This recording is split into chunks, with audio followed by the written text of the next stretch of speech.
Good afternoon and welcome to the 2012-2013 Bannan Institute, Sacred Texts in the Public Sphere.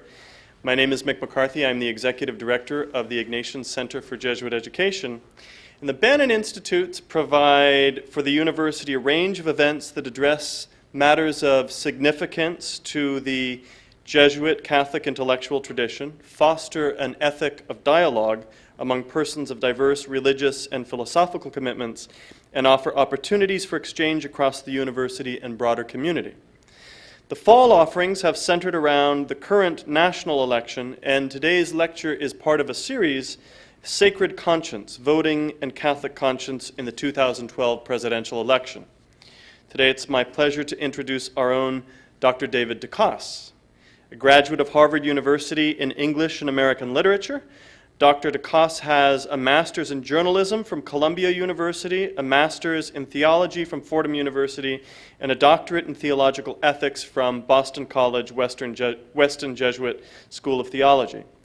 Formerly the newsroom manager, I didn't know this, David, formerly the newsroom manager of a scribed newswire, David began his career as a reporter in New York State. He also worked at Doubleday Books, where he edited But Was It Just?, Reflections on the Morality of the Persian Gulf War, and Lead Us Not into Temptation, Catholic Priests and the Sexual Abuse of Children by Jason Berry. Since 1999, Dr. DeCosse has taught in the Religious Studies Department here at Santa Clara University. He brings his background in publishing, teaching, and ethics to his current role as the Director of Campus Ethics Programs in the Markkula Center for Applied Ethics at Santa Clara University. As Director of Campus Ethics Programs, he coordinates all of the Markkula Center's programs for faculty, staff, and students, including Ethics at Noon, the Regan Lectures, and the Hackworth Fellowships. Needless to say, we're delighted that Dr. DeCosse's lecture marks one of the many, many points of collaboration between the Markkula Center and the Ignatian Center. We've asked David to speak on the topic of conscience, and he's going to talk and examine the great 19th century English theologian, Cardinal John Henry Newman, and his effort to understand to what a Catholic owed ultimate allegiance, one's own conscience or the directive of a pope. Please welcome Dr. DeCosse, who will give a lecture, Catholicism, Politics, and the Primacy of Conscience, Reflection on Newman's Letter to the Duke of Norfolk. Thanks, Nick. Okay, well, it is great to be here talking on Newman, great to collaborate with the Ignatian Center. Just a little brief word on Newman, Cardinal John Henry Newman. I'll get into his background a bit, but I want to sort of frame this also by saying Newman was beatified in 2010. And he really is, I think, an amazing figure for contemporary Catholicism. Someone I invite all of us now and in the years ahead to start diving into kind of the great sea of his thought on many different matters, one of which is on conscience. And I say that in part because I think given some of the tensions in the church now, Newman is a person in the 19th century who really lived through many similar tensions, bashing up against ecclesiastical authority, yet remaining profoundly faithful to the Catholic Church. And he had a way of thinking about these things that I think really opens doors that we all might think about from whatever side of the spectrum we're on in these matters. So here we go. Cardinal Newman. I'm going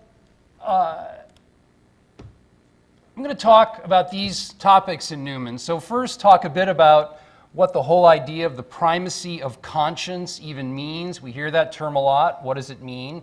Then give a little background on Cardinal Newman, and then get in specifically to his arguments in the letter to the Duke of Norfolk, and then wind my way back to talking about some more contemporary issues having to do with conscience and contemporary American politics, the way conscience is viewed today within Rome, the way it's talked about among Catholic bishops, what Newman has to say to us about some of these topics. So, first, the primacy of conscience and Catholicism. What are we talking about here when we're talking about this? First of all, for students in the room, you probably heard this already a lot, but conscience is one of the 3 C's here at Santa Clara University, at the heart of our mission, along with the notions of compassion and competence.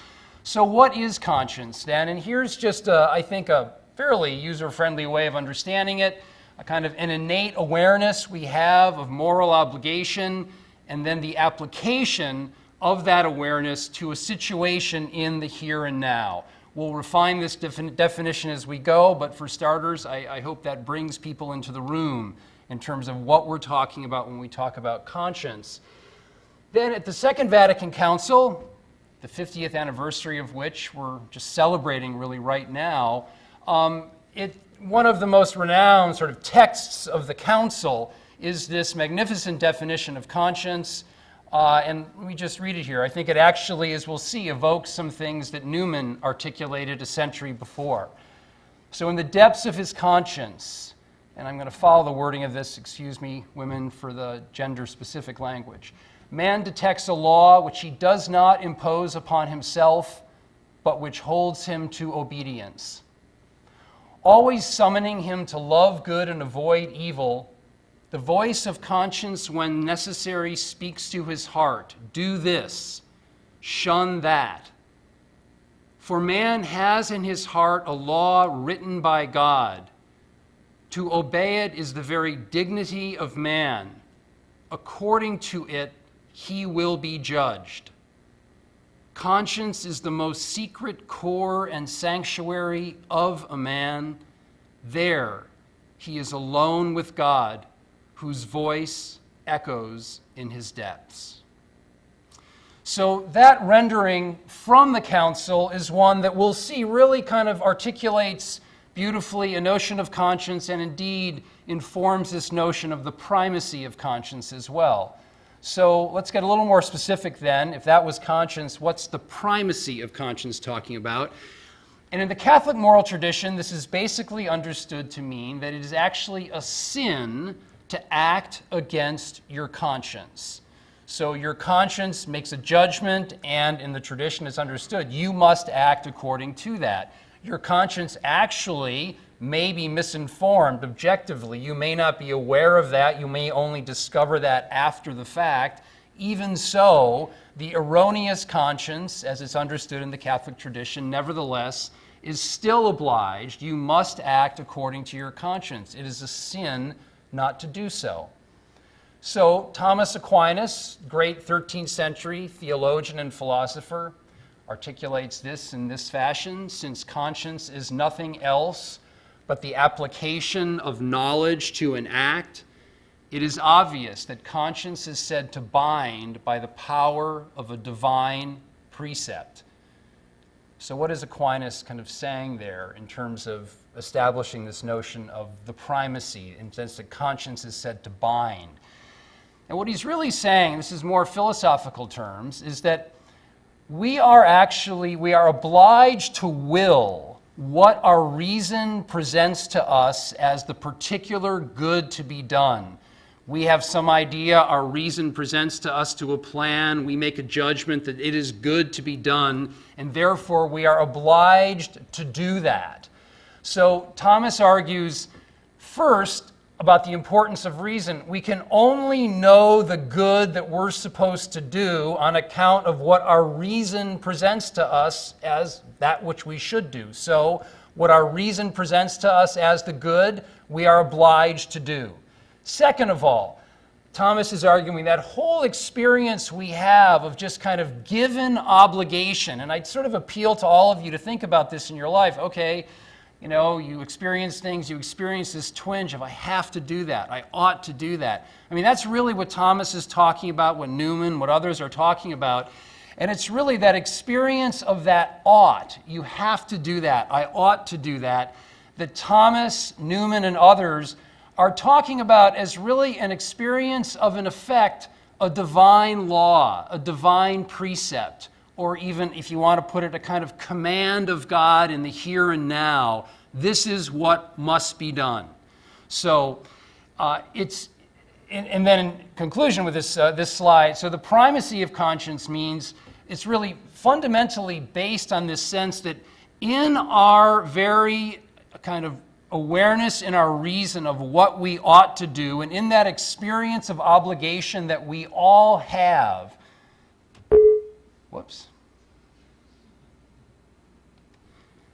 that in that very experience, we actually encounter the divine law, the kind of God present to us through that experience of obligation. And it's that very experience, mediated through our reason, kind of with an aspect of obligation, that is the basis for why conscience has primacy, meaning we are always obliged to obey our conscience, even in the face of someone telling us you ought to do something else, even in the face of, say, an authority telling you you ought to do something else. No, the Catholic moral tradition has held it's that experience of our reason, that experience of the divine law in the way we experience obligation, that is the basis for us to say conscience has primacy. So, we'll see in a little bit how Newman picks up those notions. All right. So what's going on then within Catholicism, what has gone on in terms of this notion of the primacy of conscience?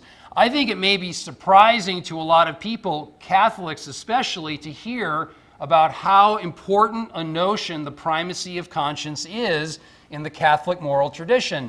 Catholicism, I think, to a great degree, unfairly, has been tapped with a bit of an authoritarian kind of feel to it.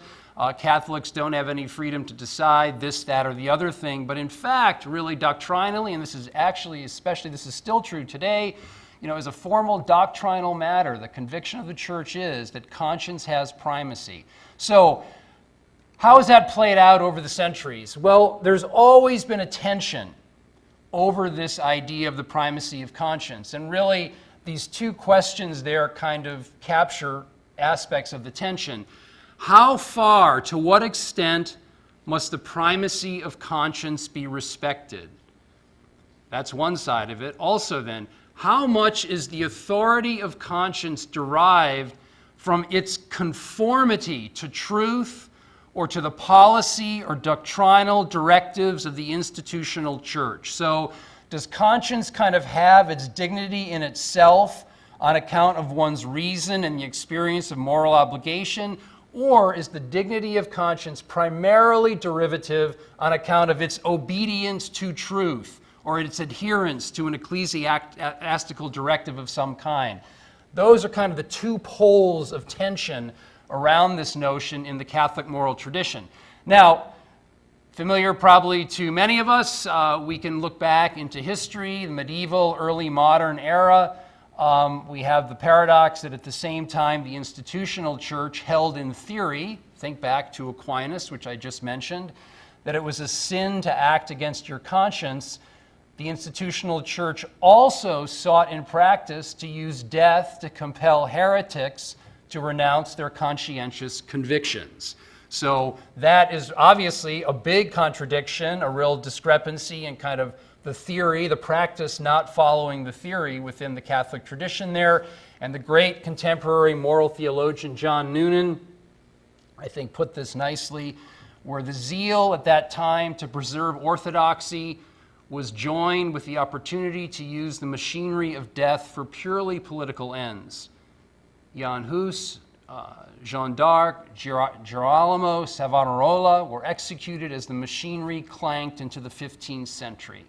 So that time in history really of this tension, the primacy of conscience may have been held in theory. In practice, it was widely disregarded.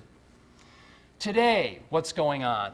And I mean today, not the last 50 years, but really today, the kind of what informs our current scene on these matters. And in John Paul, Pope Benedict, the Catechism, clearly, doctrinally, there is an affirmation of the primacy of conscience. However, over the last years, especially with John Paul's papacy and subsequent to that, the Church has really moved increasingly in a doctrinal fashion to kind of highly qualify this primacy. And that in a couple of ways. First of all, you often see arguments, especially, say, Pope Benedict, but this goes back to John Paul too, where they say that in democratic societies, while people are obliged to follow their conscience, the fact is that many consciences in democratic contemporary societies are very badly formed. And so these consciences then are blind actually to seeing the truth. So while those consciences are obliged to kind of follow what they determine to be true, their sense of the truth is terribly erroneous. And, Pope Benedict and others will argue, people are actually responsible for that erroneous judgment of their conscience. You hear this, see this in things like the term, the culture of death, that came out of John Paul's encyclical Evangelium Vitae, very much based on this assumption, analysis of contemporary conscience. So, in part, I think my interest in Newman in this whole topic comes from thinking, well, I have some real difficulties with the theoretical construction that people like John Paul and Benedict are using to understand the notion of conscience. How can we find a better balance in the Catholic moral tradition between the kind of prerogatives of institutional authority and the claims of conscience? And I think Newman, in many ways, kind of opens up some possibilities there for us to think through as a church about this matter. Okay, so who is this fantastic man that we're talking about today in his work? John Henry Newman, a man truly of the entire 19th century. It's kind of amazing to read about his life in terms of just when he was born, growing up, and you see all these things, the huge reform movements in England of his time, Darwin, and the origin of species, and the incredible advances in science that come, the revolutions of the middle of the 19th century, and the kind of convolutions, the revolutions of the 19th century, well, not revolutions, but the convulsions of the 19th century Catholic Church throughout Europe. And Newman is kind of witness to and sort of present to all of those matters. So born into a middle-class family, a student at Oxford, where he remained really for the first half of his life, and truly at Oxford, a renowned man.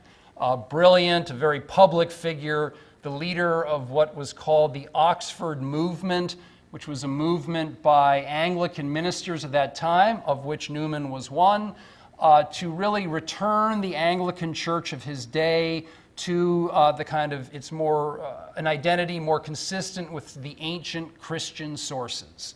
And really a movement also set in opposition to kind of the philosophical liberalism of the 19th century.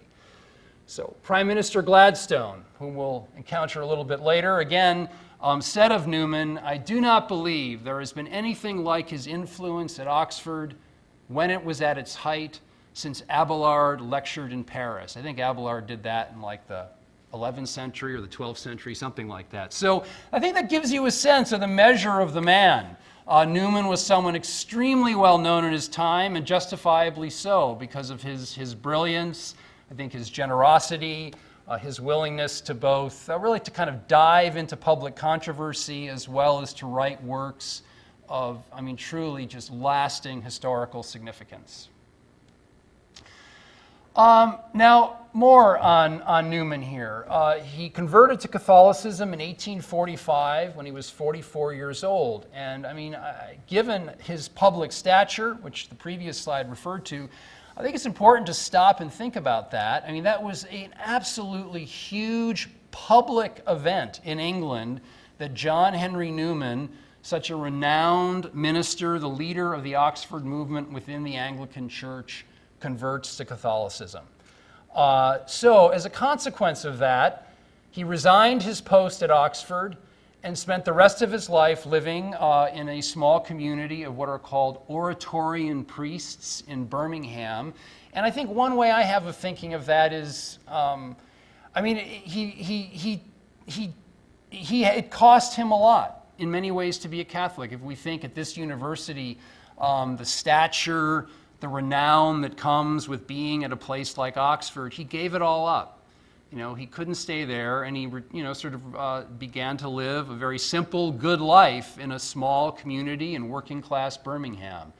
And I love this quotation, which is from his book, his autobiography, where I have never seen Oxford since, accepting its spires as they are seen from the railway. And I think of how many times Newman must have taken the train past Oxford after his conversion, having had so many friends, an entire life in this incredibly esteemed university, and now, on account of his conversion, kind of traveling outside that world. I find it just a very poignant, beautiful thought, and something that testifies to kind of, I think, his courage and conviction. Later in his life, 1879, he is named a cardinal of the Catholic Church, taking the motto, I'm not a Latinist, but cor ad cor loquitur. How's that? Meaning heart speaking to heart. And I wanted to include that because I think it says something important about him, his focus on the emotional dimension of human beings as the pathway both to our reasoning as well as truly a pathway to the encounter with the divine. Then in September 2010, Pope Benedict beatifies Newman at a ceremony in Birmingham, England. Okay, a little more about the kind of background of Newman. And he was both a spiritual leader, but one of the things that's really incredibly great about reading him is, well, I don't know if you're into like 19th century English prose style. I'm not really, but I can't help but totally dig him as an incredible English stylist. And a lot of fun to read, a lot more fun to read as a theologian, speaking for myself, than it is to read translations of Germans, writing now in English and sentences that never end and that kind of thing. So, James Joyce called Newman the greatest English stylist of the 19th century. Very high praise from someone who knew what he was talking about. This little excerpt here has actually become the wording of a very popular Christian hymn. Maybe many of you have sung it in church, but it's actually the text, the first stanza of a beautiful poem that Newman wrote after he was, I think he wasn't shipwrecked, but he was kind of at sea, very sick, feeling kind of in a dire straits when he was about 30 years old. And so he wrote this, The Pillar of Cloud, and the first verse goes, "Lead, kindly light, amid the encircling gloom. Lead thou me on. The night is dark, and I am far from home. Lead thou me on. Keep thou my feet. I do not ask to see the distant scene. One step, enough for me." Now, Newman wrote a number of extremely important works of theology. The letter we're going to consider is one of many. So I wanted to just give you a sense of some of the others to give a little more of a background on this man. One, perhaps the one he's most famous for, is called An Essay on the Development of Christian Doctrine, written in 1845. All his stuff is as influential today as it was when it came out. And really the premise of this is that, there's a sense in which, there is no new Christian revelation. Christ came, was revealed as the Son of God, redeeming all of humanity from sin and offering the possibility of eternal life. That's happened. There's nothing new to the revelation. That revelation of the mystery and truth of Jesus Christ also in kind of formal Christian doctrinal terms, it doesn't change. That's the revelation. It happened. But while it doesn't change, isn't there some way our understanding of it does? And I think many of us may have heard this sense of, well, some truth never changes. It's always the same. Well, Newman didn't dispute that notion, but he was also really interested in, can we look at this a little bit more as a paradox? Truth doesn't change in itself, but do we understand it a whole lot better over time? And so if the truth remains the same, our perception of it deepens and deepens and deepens. We see it in different lights. And in a sense, that's the kind of premise that he took to this book and this analysis of Christian doctrine. I thought it was interesting to take a look here, again appealing to contemporary moral theologian John Newman, and a fantastic book. He put out a 2005 book called The Church That Can and cannot change. And Judge Noonan is really drawing on Newman's ideas to look at how is it that actually, in fact, Catholic moral doctrine has changed. We talk about things are utterly unchanging, they can never change. Well, Noonan says that's not true. Slavery, Catholic moral doctrine on that changed. Religious freedom, Catholic moral doctrine on that, it changed. So how do we account for something like that? Noonan goes to Newman for this, and Noonan, drawing on Newman, argues, well, things change because on one hand, for instance, we give more complete attention to the kind of nature of revelation. So, for instance, Noonan argued that in the 18th and 19th centuries, the kind of empathy inspired by Christian love to look at Africans in slavery, in bondage, that empathy led to a transformation in Christian thinking that a new understanding prohibiting slavery. For centuries, slavery was accepted in Christianity, but that experience inspired by Christian love of contact with slaves and others during the 18th and 19th century leads to this wholesale change in the way Christians think about a moral kind of argument like the argument for the justification of slavery. So that was really drawing on Newman's kind of thinking about how change happens.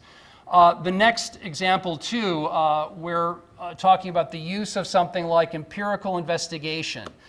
To the degree we come to understand some complex topic more, that may lead us more deeply into seeing how particular Christian principles are really in play in some complex situation, and therefore may lead to some sort of change.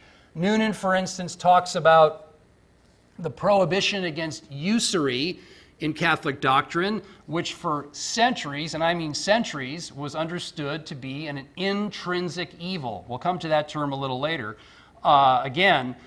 But via a lot of thinking about the nature of credit in modern economies, how that works, what it does, etc., and over then, in turn, many centuries, Catholicism came to see that usury is not an intrinsic evil.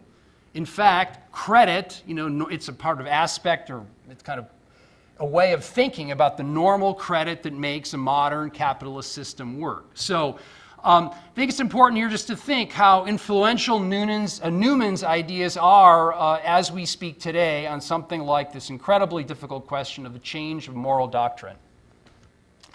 Another great work of Newman's, The Idea of a University. Perhaps some of you know our great Jesuit, Father Michael Buckley, here at Santa Clara. He has written on Newman's book an incredibly influential series of lectures on what a university means, what constitutes a university. Newman wrote this really with an eye toward the establishment of a Catholic university in Ireland. A short work, but a very influential one that Newman wrote, worth our pausing a little bit over. He was, especially Newman, an historian of the 4th century of Christianity. And in a kind of contentious situation in England in the late 1850s, he found himself in a position where a Catholic layman had argued in a journal that Catholic schools in London and England that receive public funds should allow government inspectors into the schools to kind of check out, is everything okay? Is the teaching being done correctly? Are things safe? What have you. Well, the Catholic bishops at that time rejected, they did not want government inspectors coming into Catholic schools. So the Catholic bishops were very upset with this layman who wrote this piece saying that was the way things should go. And so Newman jumped into the middle of this thing and writes this document on consulting the faithful in matters of doctrine. And he notes that going back centuries, it actually was part of the Catholic tradition that in the definition of doctrinal matters, the laity are to be consulted about them. If the prerogative of defining those belongs to the hierarchical teaching office, meaning Pope and bishops, Nevertheless, the laity are to be consulted in what those doctrines are to be. And Newman raises the question in this influential pamphlet, if that is the case for the Catholic Church determining doctrinal matters, shouldn't we also consult the laity as a matter of right when the Church is seeking to define matters about very practical things? You know, whether it's Catholic schools allowing government inspectors or whether it's much more practical issues or other practical issues of morality. So again, his emphasis on the kind of prerogative of the laity and the conscience at work in lay people, you can see, is extremely important. The Apologia Pro Vita Sua is actually, it's written in English, but it's his autobiography. And this book came out to a huge splash when it did in 1864 in England. Newman was accused of deceptively being a Catholic while he was still an Anglican, and the book is his response to that charge. I have to say, he totally eviscerates the poor guy who made the charge. The guy didn't stand a chance. And in this book, he gives the account of his coming to be, his conversion to Roman Catholicism.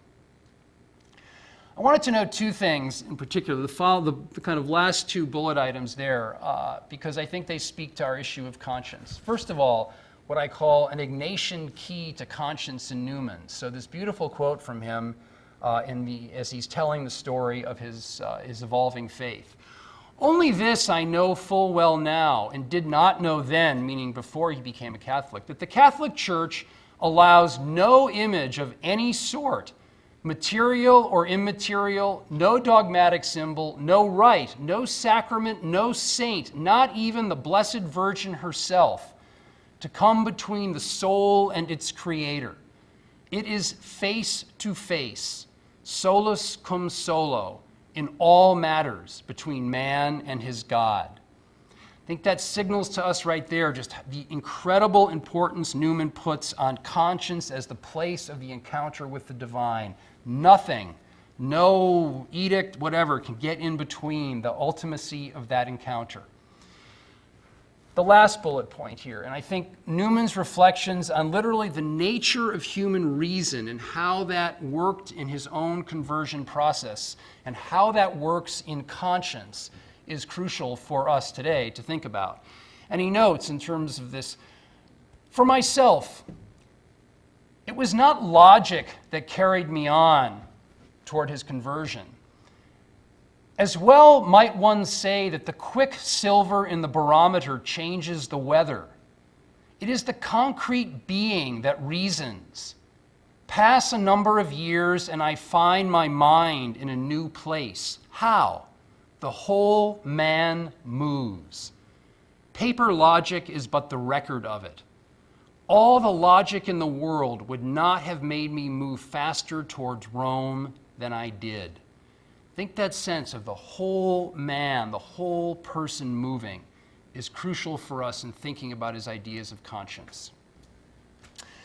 Last great work before we get to the letter is very complex, kind of philosophical work on really called An Essay in Aid of a Grammar of Assent, in which Newman is considering how is it that people actually arrive at certitude in their Christian faith. And for our purposes, these two quotations, again, I think speak both to his sense of conscience, the role of conscience, how kind of vividly and elementally Newman himself experienced conscience as the place of encounter with the divine. And then this final bullet point here, again, where he really calls into question the use of logic, syllogisms, scientific reasoning, systems, things like that. They only go so far. For him, as he puts it, I do not want to be converted by a smart syllogism. If I am asked to convert others by it, I say plainly, I do not care to overcome their reason without touching their hearts. And again, cor ad cor loquitur. Remember his motto. Okay, so the letter. I love the title. It's so English. A letter addressed to the Duke of Norfolk on occasion of Mr. Gladstone's recent expostulation. what do we have here? What's going on? In 1870, papal infallibility is defined at the First Vatican Council. In 1873, in the House of Commons, the Irish University Bill fails, and the failure of that bill contributes to the fall of Prime Minister William Gladstone's Liberal government. I think Gladstone is obviously a little peeved about this, and he's also a smart guy, and he's also a sensitive guy, and he, in response, writes a long pamphlet called The Vatican Decrees and Their Bearing on Civil Allegiance, in which he argues that due to papal infallibility, Catholics can no longer be regarded as loyal subjects of the English crown. So a little later in 1874, Newman responds with this letter addressed to the Duke of Norfolk and so forth, addressed to the Duke of Norfolk because Newman thought the Duke of Norfolk, being in the English peerage system, the kind of designated lay Catholic leader, that the Duke was the appropriate person to whom such a letter should be addressed.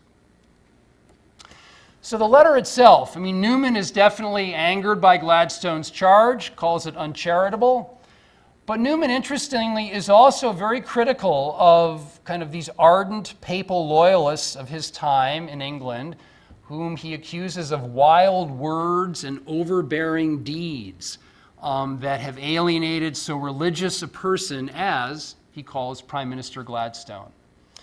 Plus, the background here we have to keep in mind is papal infallibility is actually, 1870, that's the first definition of it.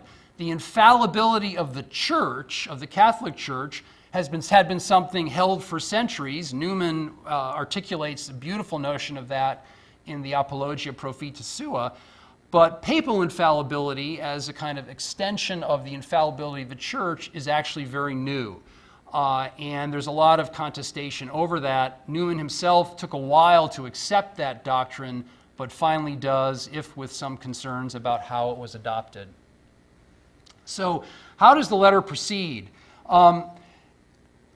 First of all, Newman, and we talk about the primacy of conscience in this letter, we'll come to this, but it's really important to note that for Newman, he is not by any stretch sort of a contemporary, in our terms, liberal.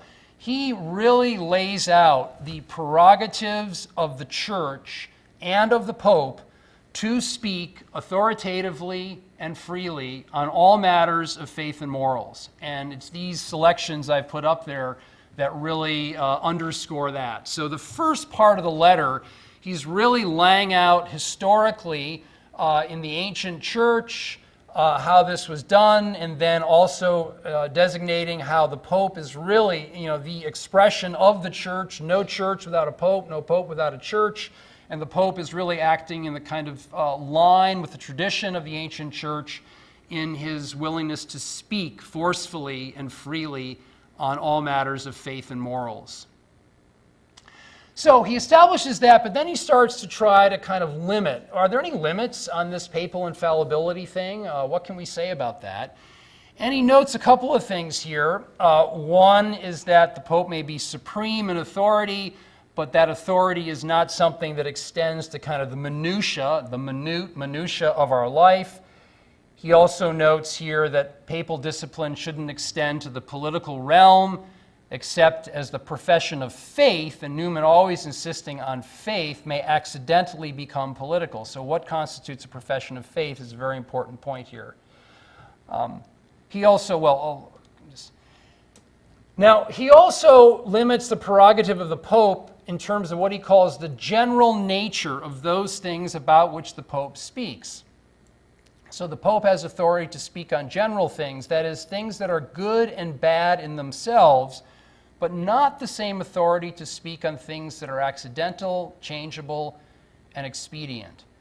So for Newman, and this is absolutely crucial for understanding the way he thinks about the nature of conscience, there is no general rule without exceptions. And I think we tend to think there's a law, there may be an exception to a law. Well, Newman doesn't in that way. For Newman, you have a rule, but it's like there are always exceptions to the rule. It's just a given for him. So a general rule to Newman is not a universal rule. General means more, that's the preponderance of things, but there's always going to be exceptions. to any rule.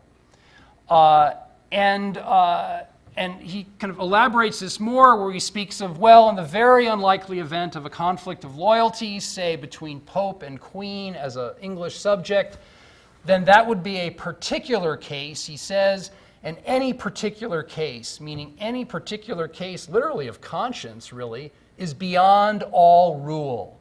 There's no general rule that kind of clarifies instantly everything about a particular case, and it must be decided on its own merits, which he says, I must rule myself by my own judgment and my own conscience. Okay, a little more. So where is he coming from with all of this? Well, on one hand, he's limiting the reach of papal authority, but really underneath all of this are very important, powerful, positive claims of conscience that he is making. I was thinking of it, a contemporary theologian, Linda Hogan, I think expresses this well in the sort of spirit of Newman, where she notes, really, we have to start, when church teaching comes out, it's important to stop saying, okay, what level of authority is X or Y teaching at? She says, that's an important question, but really the first question we should ask is, how should I, or how should a person who has made a conscientious decision go about living out that decision, especially in thinking about how that decision may square with ecclesiastical authority if it differs with it. So the onus, the focus ought to be on the person making the conscientious decision and living that out, not on X or Y level of ecclesiastical authority. So for Newman, why would that way of thinking be important? And again here, conscience as the place of encounter with the divine law, conscience as the voice of God speaking behind a veil. And then this classic definition here in the second to last bullet point, Newman's classic description of conscience, in which he really anticipates the Second Vatican Council's description of the laity as fully sharing in the Christian calling to be priest, prophet, and king. And Newman says, conscience is the aboriginal vicar of Christ, a prophet in its informations, a monarch in its peremptoriness, a priest in its blessings and anathemas, and even though the eternal priesthood throughout the church could cease to be, in it, meaning in the conscience, the sacerdotal principle would remain and would have a sway. So you can see for him how absolutely central and, in a sense, the primacy that conscience holds. Lastly, he emphasizes, too, papal authority is in fact founded on the law of conscience and its sacredness. So it doesn't sit in judgment on conscience, but conscience for him always sits in judgment on it. I mean, these are in interaction constantly, but as a fundamental appeal, that is the basis for the authority of any pope. Now, Newman grapples here with contemporary currents in his time of thinking about conscience that actually, I'm struck, are quite similar to things in our present day. Fundamentally, conscience, he argues, is not a creation of human beings. We don't just make it up. It's something that is sort of implanted in us via our creation by God. So he really takes issue with the kind of budding science of the 19th century that has a lot of interesting echoes to contemporary neuroscience. He takes issue with the 19th century philosophical liberalism, and this last bullet point, that has a lot of echoes with instances of contemporary relativism in our world. So, again, just to sound the note that Newman is not a kind of crazy liberal in our contemporary terms, he clearly hammers on the burden of proof is on the person who's going to invoke conscience over against the Pope. That can only be done after serious thought and prayer, pursuit of the effort to really kind of try to agree with what papal authority may be saying. So, another aspect of the kind of primacy that he gives to conscience, if the first is just that it's the scene of the encounter with the divine voice, the second is that conscience is always a practical judgment. It's those two things, a scene of encounter and a practical judgment about what is to be done here and now. But Newman argues, because of the practical nature of conscience, it can't really conflict with the church's or the Pope's infallibility, which only pertains to what he calls general propositions. Thus, conscience, he argues, could only collide with the Pope's authority when the Pope legislates or gives particular orders. But then, in turn, papal infallibility doesn't extend to ecclesiastical laws or public policy adopted by the hierarchical church, in Newman's terms. And here he notes in this long quotation any number of instances where he calls into question the assumption of infallibility on the part of the Pope. Was Peter infallible on that occasion at Antioch and the Acts of the Apostles when St. Paul withstood him, and so forth? All of those are meant to really question too easy a kind of attribution of infallibility to papal actions. Also in the letter, he just spends some time in it, and I wanted to note, invoking a number of really important authorities in the Catholic moral tradition that established the primacy of conscience. And here are some of the schools or sources of the Fourth Lateran Council, the great theologians at Salamanca, very important Spanish Franciscan in his time, Thomas Aquinas, many others. Okay, so I wanted to spend a little time on next couple of slides, but this whole sense of exceptions to the rule, Newman's notion of this, because this is really important. So, theologian Gerald McGill says, really, a key to reading Newman on conscience is to root the moral law in what McGill calls the personal reason of conscience. And McGill argues that for Newman, personal reason of conscience is something very historical, very concrete, very alive to all kinds of practical dimensions. It's not an abstract process of reasoning. Newman himself describes his personal reason of conscience as, in the third bullet point there, a capacity sufficient for the occasion, deciding what ought to be done here and now by this given person under these given circumstances. So he's got a complex sense of the nature of the moral law. Moral laws, as he notes, are general but not universal. Moral laws arise from the reflection of the personal reason of conscience. All moral laws have to be applied by the personal reason of conscience. So for him, the moral law, it's absolute, but the absolute nature of the moral law, and this is kind of tricky philosophically here, but it pertains to its abstract logical definition, but not to the always necessary application of such a law by the personal reason of conscience. So I think for us, this thing that there is never an instance where the absolute nature of moral law as a kind of abstract philosophical definition simply dictates what should be done in the here and now.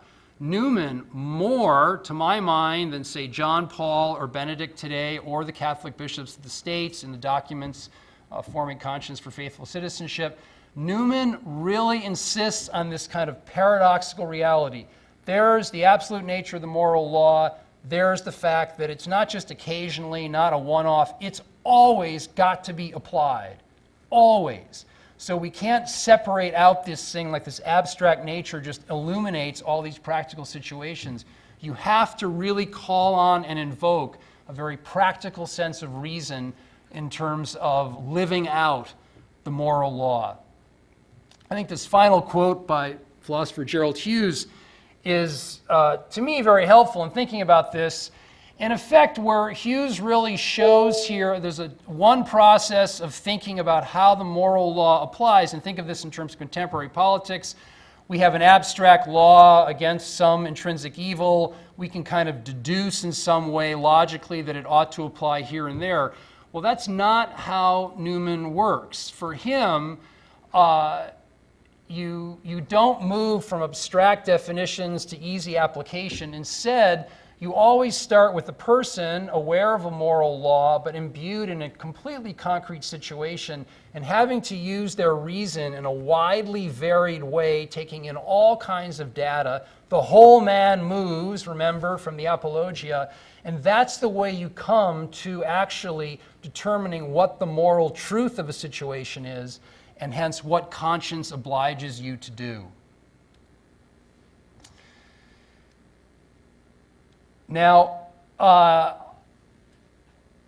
Newman has been criticized for his view of the law, the moral law, exceptions to the rule, here by very important and excellent contemporary moral philosopher John Finnis, who's argued that Newman's fault, his great fault in the letter to the Duke of Norfolk, really is that he has a mistaken argument about his notions of the general and particular as they apply to the moral law. And for Finnis, and Finnis really is picking up here, really lays the groundwork, is in conversation with people like John Paul and Benedict, that there are actually these negative universal commandments that are the objects defined by the churches, the Pope's infallible nature, and that those commandments prohibit all actions of a specific type, whatever the particular situation confronting one's conscience.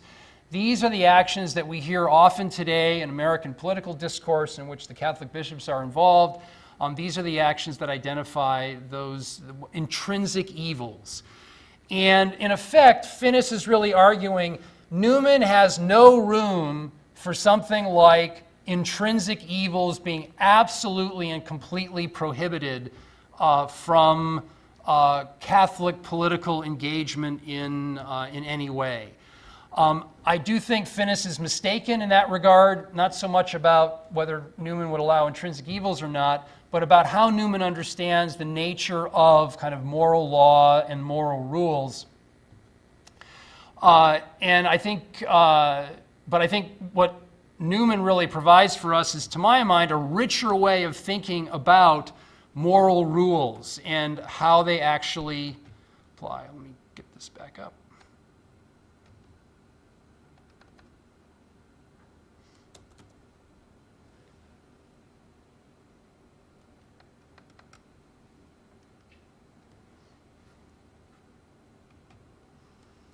Any computer experts in here?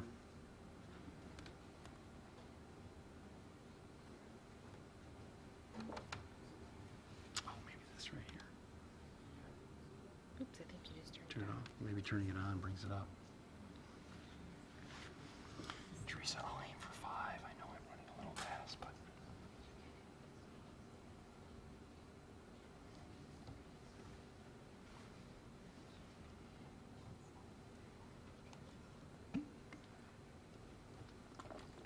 Do you have your notes? Would you like to finish just your notes? I do have my notes. I can go.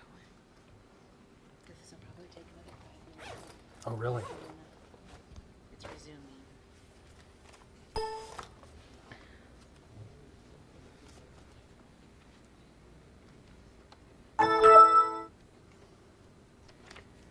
There we go. Awesome. Thank you. Thank you. Okay, well, let me jump ahead here a little bit. So, where does all this leave us today? The Second Vatican Council definitely recovers this tradition of the primacy of conscience. There's a really important article by a Jesuit, Greg Kelcher, where he discusses this at the council, and I think it's very interesting in working on the Declaration on Religious Freedom. The council fathers had the choice of using the wording that the Christian faithful, the Catholic laity, ought to form their consciences according to the teaching of the Church. That wording was rejected explicitly by the council fathers in favor of the wording, the Christian faithful ought carefully to attend to the sacred and certain doctrine of the Church. At the heart, going on there, is some assumption on the part of the council of the importance of the primacy of conscience. The first formulation ought to form their consciences according, as a more diminished sense of the primacy of conscience. The second formulation, which was the one chosen, has a more expansive sense of that. So the council definitely opens up this possibility and I think really recovers and makes public the tradition of the Church in thinking about the primacy of conscience. But it also is very complex, and there are many sort of hints in the council too of the other traditions really seeking always to link conscience explicitly to ecclesiastical teaching. Now, more contemporary, as I said, I think John Paul and Benedict have really narrowed the window regarding the primacy of conscience. And this in a number of ways. I think this quotation from John Paul brings it home pretty clearly. This is from his important encyclical Veritatis Splendor, that the magisterium does not bring to the Christian conscience truths which are extraneous to it. Rather, it brings to light the truths which it, the conscience, ought already to possess. So that whole way of putting things really restricts profoundly the kind of room for the conscience to depart, differentiate from magisterial teaching in some way, and really presumes also a great capacity, and even sort of, to my mind, undue capacity of the magisterium to kind of have that sort of intimate insight into the nature of one's conscience. The Catechism affirms the primacy of conscience, but also, to my mind, sort of undercuts that affirmation in various ways. And then Cardinal Ratzinger, now Pope Benedict. I think this distinction is very helpful for me. The wording that he has used, picking up John Paul and others, really has changed our conversation a lot from these bold terms in the final bullet point. What does it mean that a Christian would have a properly formed conscience, to the terminologies of, do you have a properly formed Christian conscience?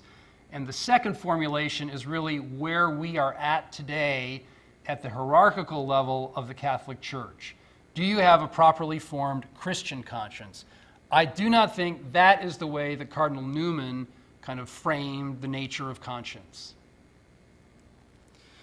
So the document, this isn't the Catholic Bishop's document down there, the cover of it. That's some other group, I don't know what. But the key document of the U.S. Catholic Bishops Forming Consciences for Faithful Citizenship really picks up those themes that have been articulated by John Paul and Benedict, where there is clearly an affirmation of the primacy of conscience. The bishops say, we're not intending we're not going to tell you how to vote. But the document is very heavy on one hand, the absolutely crucial nature of these universal negative commandments prohibiting all intrinsic evil, and that the Catholic conscience may not depart from those and retain its nature as a Christian conscience. And beyond that is just an abstract question that the Catholic conscience may not depart from observing those in the very practical applied world of American politics. May not do that and also retain its nature as a Christian conscience. So I remember a quotation of seeing something that Cardinal George of Chicago said, I think in reaction to the Illinois governor disagreeing with Cardinal George about, I think it was about something to do with gay marriage or with gay couples adopting children in the state and issues like that. And Cardinal George's response was, to Governor Quinn, I think of Illinois, well, yes, you have a conscience, you've made the decision you have according to your conscience, it just doesn't happen to be a Catholic conscience. And I think that also kind of defines where we're at right now. Cardinal George really picking up the kind of language, the concepts, the terms, not of the Second Vatican Council, certainly not of Cardinal Newman, but of John Paul II and Benedict in their kind of developments of those ideas. So, a few thoughts came to my mind in terms of what Newman can tell us for today. I think considering the letter to the Duke of Norfolk, we can really draw and I think arrive at correcting the current imbalance between hierarchical authority and the primacy of conscience. Looking at Newman allows us to recover more fully the tradition of the primacy of conscience. I think it also allows us to reconsider the dignity of conscience, not because conscience does the truth, sees the truth. I don't think that's its fundamental nature of its dignity, but because conscience is the scene of the encounter with the divine voice, even if it's a veiled divine voice, and because conscience is the scene of a complex, practical process of human reasoning, and a far more complex process than is acknowledged in contemporary ecclesiastical documents. I think there of all, and I mean all of the factors that voters in this country have to consider when they're thinking about a law applying here and that. I don't think the documents capture at all, the ecclesiastical documents capture at all the nature of moral reasoning that goes into those things. I think Newman does much better. We need to recover the paradox that the moral law is both absolute and nevertheless always applied. These things are simultaneously true. It's not that the moral law is absolute, it's out there, and occasionally there's an exception and we apply it. These things happen kind of at the same time. And here I think too, beyond applying these ideas to political space, I also think we should consider the primacy of conscience as an internal matter within the church, more specifically, and to my mind, especially in light of assumptions of obedience, vows, oaths, those kinds of things, now governing both clerical and episcopal life. I would really love to see more research done, more writing done on the oaths, the vows that bishops take to the Pope. I think that kind of vowing, that kind of obedience, that lack of a consideration of the primacy of conscience, you could definitely understand as being at the root of the problems of the sexual abuse crisis in the church. The refusal to kind of buck authority in some way. And so I'd love to see this tradition applied internally to the church in that matter. So those are my thoughts. I welcome your comments, your questions. I think we have about 10 minutes, something like that. Okay.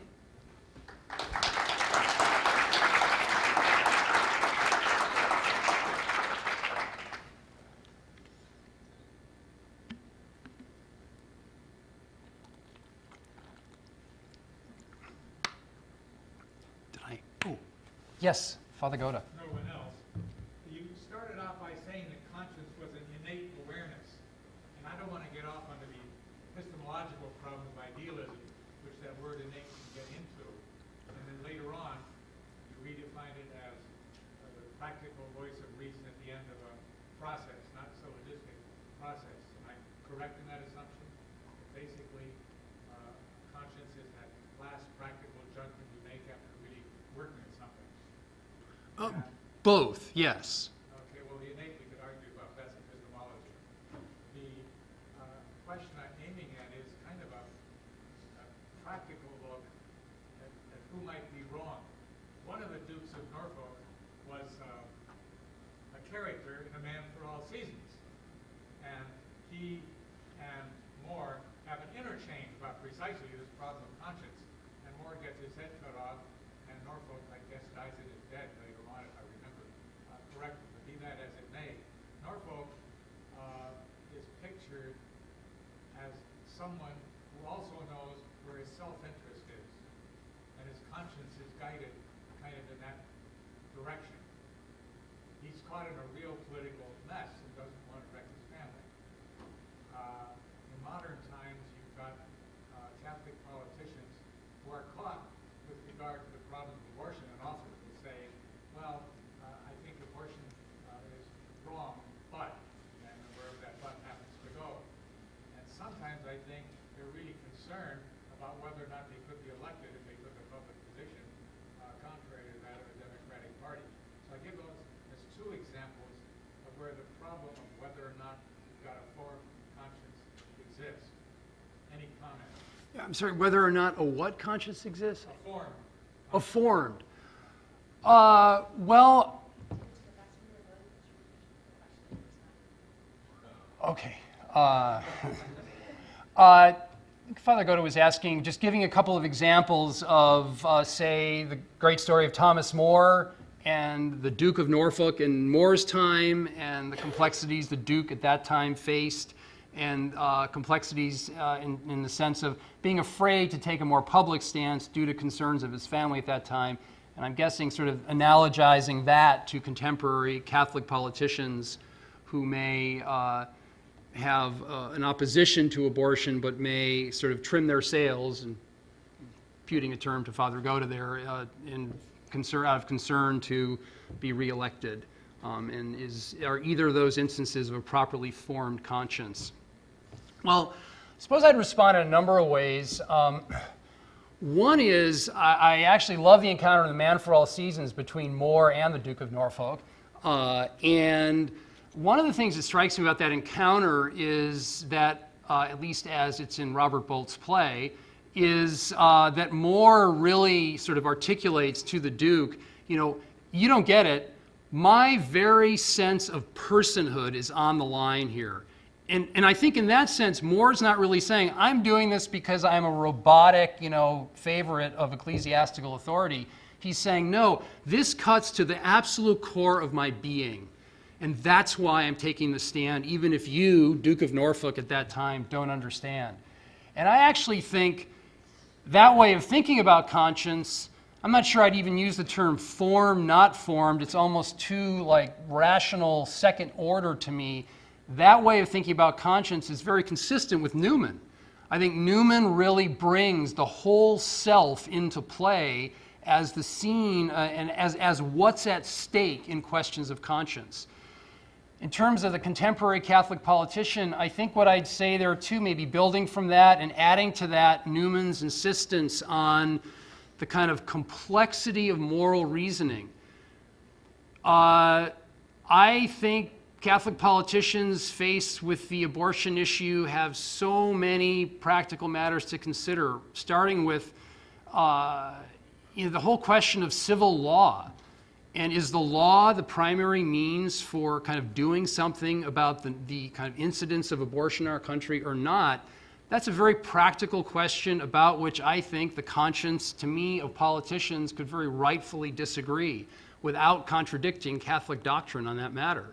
So I don't know. I think, Father Goda, this whole sense, I hear it a lot now, Catholics, you all have a conscience, but it's got to be properly formed. To me, I'd actually say, no, you've got a conscience. Go form it yourself. And that, to me, is the prerogative of conscience. I think we've almost become afraid of saying that and realizing that and acknowledging that in people. And I think you see that fear, to me, when you look at documents like Evangelium Vitae, in this notion of a culture of death. I think it's a broad brush dismissal of huge swaths of the American population as not having a conscience, and I just don't agree.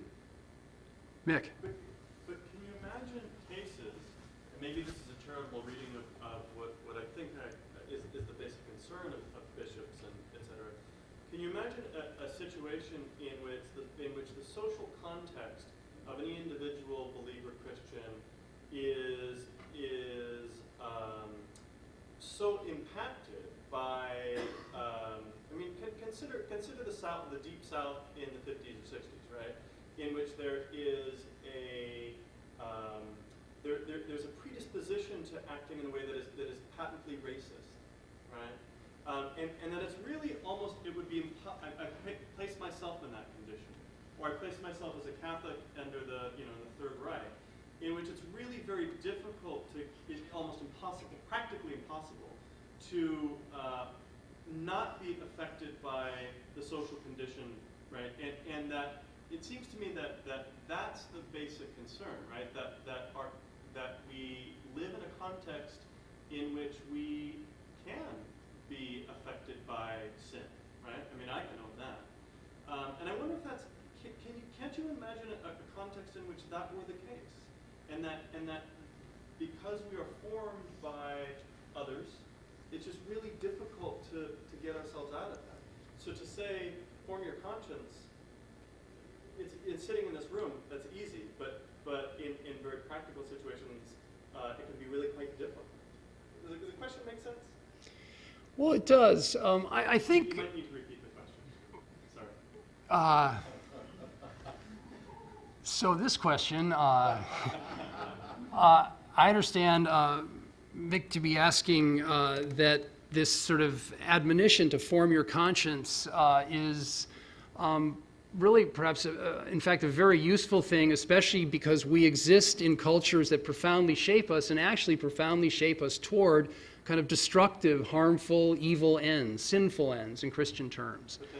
And so do we need maybe some external challenge to form our conscience and indeed some external authority by which we properly form it, considering the culture, the environment we inhabit?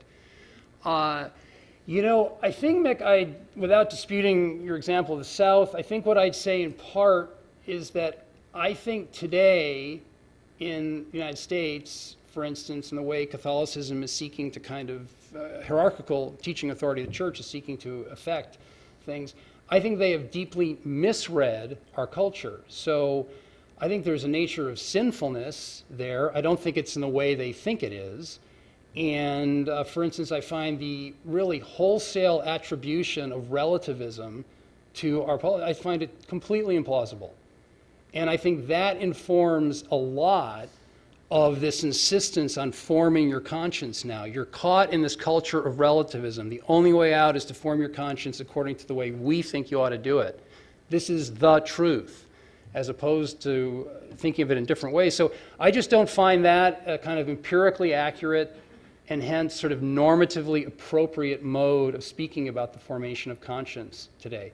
Second of all, you mentioned Nazi Germany. And to my mind, I think that actually brings up kind of a really important problem. I mean, the church in Germany, in ways, the problem there was that there wasn't a sufficient recognition of the primacy of conscience. Catholics, not until the mid-30s did Catholics, I mean, they weren't really heroic at all. They just went along with everything. And there was a sense that the Catholic conscience doesn't transcend the ecclesiastical boundaries of what we're supposed to do. And to me, that is a problem of a deficiency of a sense of the primacy of conscience, of saying, no, I don't care what, the Bishop of Munich is saying about how great a guy Hitler is or something. This is crazy, and I'm going to do this. So I think I don't want to dismiss the importance of the formation of conscience at all and all of that, but I think I'd like to move the locus of that more to individual Catholics and assume that they're responsible people and they can do it. And that doesn't exclude the role of ecclesiastical authority, but I think it diminishes in ways, to me, the absolute insistence of contemporary ecclesiastical authority on really assuming to know the kind of inner workings of people's conscience in the face of hugely complex matters. Jim. David, related to that point about the formation of the individual conscience, one of the things I see missing is an ecclesiology which says that part of that process involves a deep sharing of faith, not so much in terms of answers, but in terms of questions. And would you say something about the role of the faithful talking to each other and to authority, and authority talking to the faithful in a sharing of faith and that journey that Newman talks about, so that you don't end up with this isolated individual who says, I've formed my conscience and I've come to these conclusions? No, it's... You have to repeat the question, Okay. sorry. So Jim was asking if I might address the issue more specifically of the nature of faith and really the community of Catholics and the role of that community. So yes, including authority, but really including the whole community in the formation of our conscience as Catholics are active in the public space. And I actually find that really interesting, Jim, and it makes me think about the things that, in fact, I agree with that, say, people like John Paul and Benedict have articulated. I actually like the notion, the concept of a Christian conscience in which, and their idea of thinking of this coming out of the Vatican Council was, listen, we've got to get away from the sense that you're Christian at home and when you go to your job, who cares? Or you're Christian at home and the political order has nothing to do with Christianity. And the whole notion of the Christian conscience, and that terminology was specifically used at the Second Vatican Council and specifically picked up by John Paul and Benedict, was to emphasize, no, the Christian has a Christian conscience in all aspects of one's life. And where I depart from them is how they want to insist that the Christian conscience can only be understood in the way the magisterium defines that conscience to be understood. But I love the idea of that Christian conscience. It must be active in all dimensions of our life. And to my mind, that your question opens up that door, that possibility. How might we think of the formation of the Christian conscience in a more robust, ecclesiologically more expansive way in consistent with the call of the council for us to do that. We have time for one more question, and we privilege a student. Joe, take it away. So how would you characterize the reasons or motives for current bishops, John Paul II and Benedict's interpretation of conscience versus obedience? Like, why do they read that way? What are their underlying motives? Could you characterize them? Because I think you see it as a problem. Where does the problem come from? Well, I actually take their motives, honestly, to be very good. I think they're concerned about people's well-being and finally people's salvation. But I think that it, to my mind, it goes awry for a couple of reasons. I think one is, I really do think that there has not been a sufficient transition made within kind of Rome, the Vatican, all, from the social doctrine, political thinking of the church vis-a-vis the fall of the Soviet Empire and the whole 20th century encounter with these totalitarian dictatorships, and the church dealing with democratic life throughout the world. And so I find that if you look at those documents now, that a lot of the language still, it kind of sounds like they're almost battling with a remnant at times of a totalitarian empire in some way. And so I think that then informs their judgments about the nature of conscience incorrectly, and I think it makes them prompts them to see, say, a huge, almost a constant problem with democratic freedom that I don't actually think is a problem. And I think that may be one of the intellectual problems it's made. I think another one comes to, another one is really a philosophical assumption about the nature of truth and the nature of the moral law. I think Newman raises the question, okay, there are moral laws. Why do we have to think of them as universal but not general? John Paul thinks of them as universal. Newman thinks of them as general. That's an important question. I think there's a philosophical assumption John Paul is making, Benedict is making in thinking about that, which necessarily then constrains the freedom of conscience. I think the last thing to me with this is that it's literally their assumptions going back into kind of jurisprudential thinking about the nature of civil law. To what degree should civil law reflect the moral law? What is the importance of the civil law, and we've talked about this in class, in sort of restraining human vice and other things. I think they have particular assumptions about that inform their desire to kind of constrain conscience in ways in democratic life today. I don't think we're bound in the sense, I don't think the Catholic tradition is bound to observe those particular jurisprudential judgments that they're making. I think there are other options that we could pursue.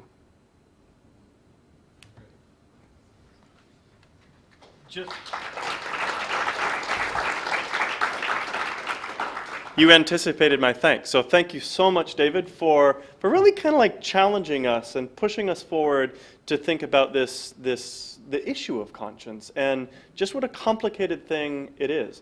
Also very grateful that you brought to bear the sources of John Henry Newman, which are really a wonderful resource. Just a few bits of housekeeping.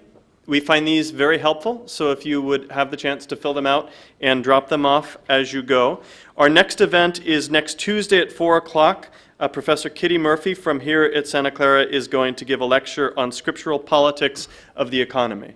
Our final thing that we need to do is thank our presenter one more time. Thanks a lot, Matt. Thank I really you enjoyed so it. much. Thanks for the Thank you. option. Yes. This is our little gift to you. Beyond the call of duty. Not at all. Appreciate it. Thanks so much.